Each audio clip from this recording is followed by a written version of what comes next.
Alors voici comment fonctionnent tous nos displays électroniques, nos assistants électroniques.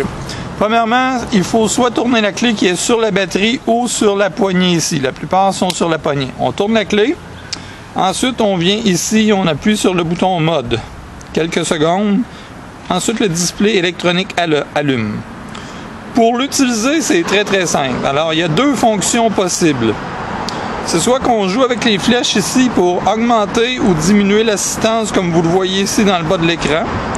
Alors, plus que vous voulez d'assistance, plus qu'il faut qu'il y ait de petites barres ici. Moins d'assistance, moins de barres. Alors, ce mode d'assistance-là fonctionne avec les pédales du vélo. Plus qu'on va pédaler vite, et plus que l'assistant ici va nous aider. C'est-à-dire que si on est sur le plat et qu'on ne force pas, l'assistance n'embarquera pas. L'assistance va embarquer seulement si le circuit électronique, le contrôleur, sent que vous avez de la peine à avancer, soit parce qu'il y a une légère pente, ou soit parce qu'il y a un vent de face. Alors, dépendamment du degré d'assistance que vous choisissez, le moteur va embarquer ou pas, pour ménager la batterie le plus possible, mais pour que vous n'ayez aucun problème non plus à pédaler. Alors, c'est très subtil comme fonctionnement, il faut vraiment l'essayer pour comprendre, mais en gros, c'est que le moteur va embarquer seulement au besoin, soit parce qu'il y a un vent de face, soit parce qu'il y a une légère pente. Alors, normalement, vous pédalez de façon normale, ou si le vélo sent que vous forcez, l'assistance va embarquer. On va reculer, opératrice.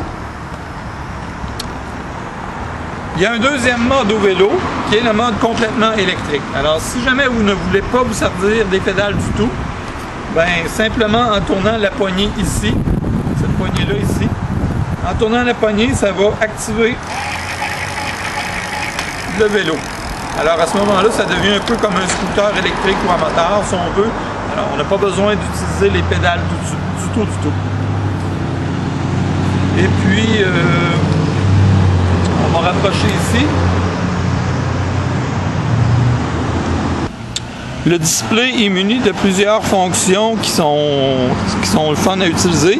Ici, on peut voir le nombre de kilomètres qu'on a parcouru dans la journée. Et quand que le vélo est en marche, on voit la vitesse, on voit la charge de la batterie. Et puis ici, là, ça ne fonctionne pas présentement, mais si le moteur forcerait, on verrait combien que le pourcentage d'utilisation de la batterie et du moteur. On peut avoir d'autres fonctions disponibles, par exemple le kilométrage parcouru dans la journée, le kilométrage parcouru depuis que le vélo est neuf, on voit ici qu'il a été testé à l'usine. Et puis on peut voir aussi le nombre, depuis combien de temps le vélo est en marche. Alors c'est toutes des fonctions qui sont intégrées au contrôleur, de même que le niveau d'assistance.